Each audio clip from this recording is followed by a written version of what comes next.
On est marié. Donc c'est maintenant, on prie pour ses enfants. La Bible dit quoi?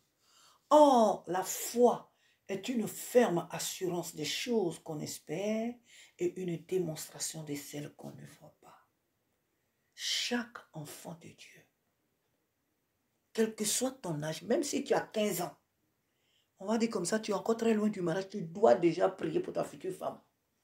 Tu dois déjà prier pour ton futur époux. Tu dois déjà prier pour tes futurs enfants. Tu dois déjà disposer la vie de ta famille, de ta future famille, de toute ta descendance. Tu dois la disposer dans la présence de Dieu. Tu dois la présenter. Tu dois la préparer. Tu dois la sécuriser par la présence de Dieu. Voilà ce que David a fait. 1 Chronique chapitre 17, verset 27. Veille donc au bénir la maison de ton serviteur afin qu'elle subsiste à toujours devant toi. Veuille bénir. Et comme je disais tout à l'heure, ici David n'est pas en train de prier pour l'argent.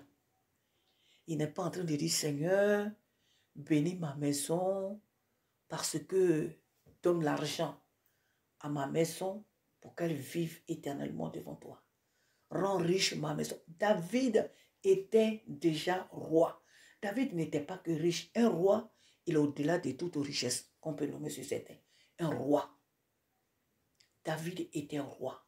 Il avait l'approbation de Dieu de régner sur Israël. David avait l'or, l'argent, tout. Les femmes, tout. Donc, de quoi est-ce qu'il avait besoin? Puis il va dire, David sait qu'en mourant, il laissait un avenir, un héritage sûr, matériellement parlant, à ses enfants. Mais David ici comprend que tu peux laisser tout l'or à tes enfants. Tu peux laisser tout le matériel, tout le confort matériel à tes enfants. Mais si tu ne leur laisses pas Dieu, tu as foutu la merde. Abraham, s'il te plaît, écoute la parole de Dieu, c'est très important. Tu peux tout laisser à ta famille, matériellement parlant. Si tu es chrétien, je ne parle pas des païens, en tant qu'un homme de Dieu, en tant qu'une femme de Dieu, en tant que chrétien, si tu ne prépares pas la venue de tes enfants, si tu ne prépares pas tes enfants à rencontrer Dieu, à vivre Dieu, et que tu penses qu'il faut travailler pour laisser un confort à mes enfants, le matériel, tu les as foutus dans la merde. David a compris ça ici. Il sait que sa descendance n'avait pas besoin d'argent. Pourquoi? Parce qu'il était déjà roi. Ils avaient déjà ce côté matériel-là. Il l'avait déjà. Qu'est-ce qu'il avait à faire une telle prière? Veille donc, bénir la maison de ton serviteur afin qu'elle subsiste à toujours devant toi. Pourquoi David fait une telle prière? 1 Chronique 17, verset 27. Pourquoi David fait une telle prière? David veut protéger sa maison. David veut sécuriser sa maison. David veut que sa maison demeure éternellement devant Dieu. Mais c'est ce qu'il dit d'ailleurs. Il dit, pour qu'elle subsiste elle subsiste à toujours devant toi. Ça veut dire que mes enfants, mes petits-enfants, mes arrière-petits-enfants, jusqu'à ce que le monde là se finisse là, que toute ma maison soit convertie, attachée à toi. Il est en train de faire là une alliance avec Dieu. Alléluia. David était en train de faire là une alliance avec Dieu. On n'attend pas d'être marié afin de prier pour sa femme. On n'attend pas d'être marié pour prier pour son mari. On n'attend pas d'avoir d'abord des enfants pour dire que je vais prier pour mes enfants. Non. Tu es très jeune dans la maison de Dieu. Tu pries déjà pour ta future femme. Tu pries déjà pour ton futur époux. Tu pries déjà pour tes futurs enfants. Tu vas jusqu'à même prier pour tes futurs petits-enfants, tes arrière-petits-enfants. Tu dois prier pour toute ta lignée. La placer sous la garde de Dieu, le créateur de l'univers. Cette alliance-là, tout être humain, tout chrétien, tout enfant de Dieu doit posséder, doit avoir cette alliance avec Dieu. Alléluia. David, ici, il était en train de laisser un véritable héritage à ses enfants. Cet héritage-là, c'était la présence de Dieu. Celle-là qui est éternelle. Celle-là qui est infaillible. Celle-là qui est indestructible. Ce Dieu qui n'abandonne jamais. David, il sait qu'après lui, là, il sait qu'après lui, ses enfants peuvent dévier. Il sait que sa foi n'est pas celle de ses enfants, ni de ses arrière-petits-enfants. Il sait que dans sa lignée-là, il peut y avoir des dérives. Mais il croit à un Dieu fidèle qui n'abandonne jamais son alliance. Amen. Alléluia. Amen. Il croit en l'amour de Dieu. Ce Dieu qui n'abandonne jamais le faible. Amen. Ce Dieu qui, lorsqu'il a une alliance avec toi, il ne regarde pas tes faiblesses. Il ne regarde pas au fait qu'aujourd'hui, tu as dévié, tu as fait ça. Non, il demeure fidèle. Voilà pourquoi sa parole dit que quand nous sommes fidèles, quand nous sommes infidèles, lui, il demeure fidèle. David connaissait son Dieu. David connaissait le Dieu qu'il servait. Il sait que ce Dieu-là est capable de protéger toute sa lignée, même s'il lui arrivait de dévier. Il savait que son fils Salomon pouvait dévier. Le fils de son fils Salomon pouvait peut-être dévier. Alors comment faire pour les protéger? Comment faire pour les protéger du prédateur qui est le diable? C'est de les confier à celui qui est fidèle. C'est de les mettre sous l'abri de celui qui est fidèle à sa parole, à celui qui tient à sa parole.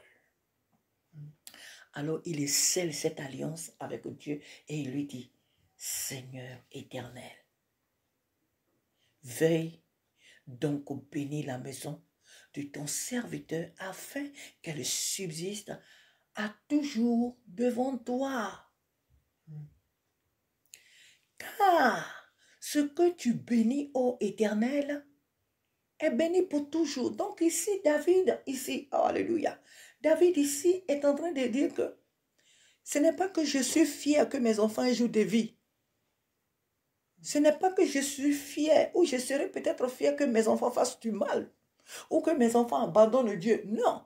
Mais je sais que ce Dieu en qui je crois là, même si mes enfants dévient, il va les ramener.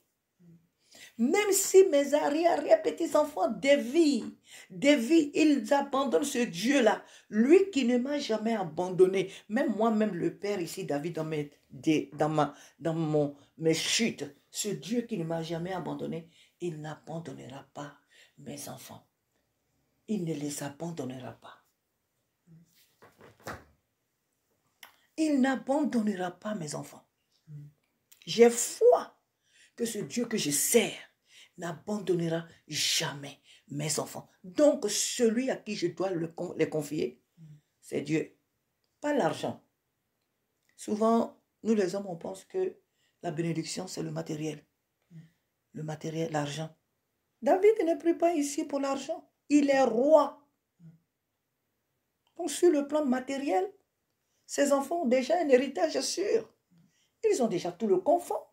David n'est pas un simple citoyen hébreu. Il est le roi de tout Israël, de tout Juda. Il est le roi. Donc ses enfants ont tout. Ils n'auront jamais faim en Israël. Arrête-moi ça. Ses enfants n'auront jamais faim ni soif en Israël. Mais cependant, si ces enfants ont tout le confort matériel, mais qu'ils sont privés de la présence de Dieu, ils sont perdus. Ils sont perdus. Il aura combattu en vain. S'il sait qu'il ne laisse ses enfants, malgré tout le confort dans lequel ils se trouvent, s'il laisse tout ce confort à ses enfants, mais qu'il leur faut, la présence de Dieu leur fait défaut, ils auront tout perdu. David avait compris cela. Ce qu'il cherche ici, c'est l'alliance qu'il est en train de tisser ici avec Dieu, c'est que Dieu demeure toujours dans sa maison jusqu'à la fin des temps, jusque dans l'éternité. Il est en train de dire ici, promets-moi que tu garderas ma maison, que mes enfants ne seront pas privés de ta présence jusqu'à ce que cette terre, Seigneur, tu la détruises, jusque dans l'éternité. Promets-moi, Seigneur, que ma maison subsistera devant toi, nulle part ailleurs. Pas dans des choses inutiles, pas au milieu des dieux étrangers, pas dans des choses honteuses, mais promets-moi que quoi qu'il dévie, tu les ramèneras à toi. Ils resteront dans ta présence. Ce n'est pas l'argent que je confie à mes enfants, mais à toi, le Créateur de l'univers. Toi seul. Promets-moi, Seigneur, que tu feras de sorte à ce que ma maison subsiste à jamais devant toi. Que Dieu nous aide cette nuit. Que Dieu nous aide à être des visionnaires. À être des visionnaires. À être des personnes qui prient déjà pour leur descendance. N'attendons pas de posséder les choses pour dire que c'est maintenant je prie. Non, tu n'en as pas, tu pries pour ça. Tu es très loin d'avoir la chose et tu pries pour ça. Et c'est ce que le livre des Hébreux nous dit, Hébreux 11. Or, la foi est une ferme assurance des choses qu'on espère et une démonstration de celles qu'on ne voit pas. Jeune homme, n'attends pas d'être marié pour prier déjà pour ta future femme. Jeune sœur, n'attends pas d'abord d'être marié pour prier pour ton futur époux. N'attendez pas d'abord d'avoir des enfants pour prier, pour dire que oui, je prie toujours pour... Non. Étant jeune, même déjà 12 ou 13 ans là, apprenez déjà à prier pour vos futures épouses, pour vos futurs époux, pour vos futurs enfants. Et quand vous êtes mariés aussi là, priez déjà pour vos petits-enfants.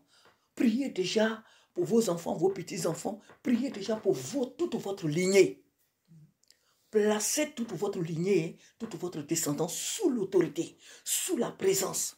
Oh, placez-la sous l'autorité, sous le règne de Dieu. Que cela soit l'alliance que chaque parent, chaque frère, chaque sœur, peu importe son âge, que ce soit cette alliance que chacun de nous tisse avec le Dieu grand qui est fidèle à sa parole.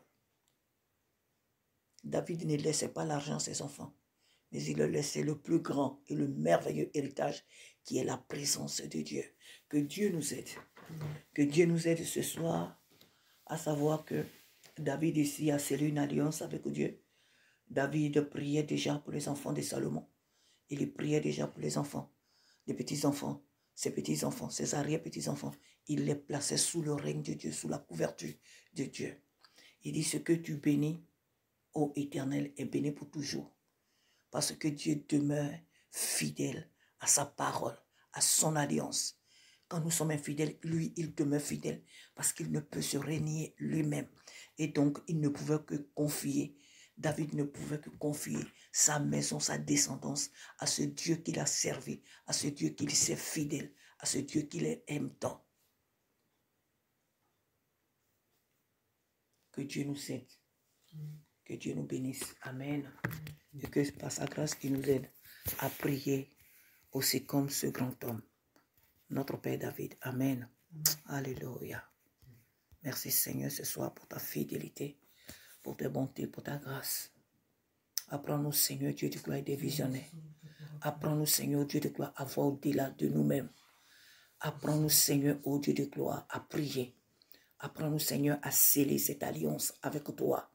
Apprends-nous Seigneur, ô Dieu de gloire, à placer non seulement nos vies, mais la vie éternellement de nos futurs époux, nos futures épouses, nos futurs enfants, toute notre descendance, à la placer sous ta garde.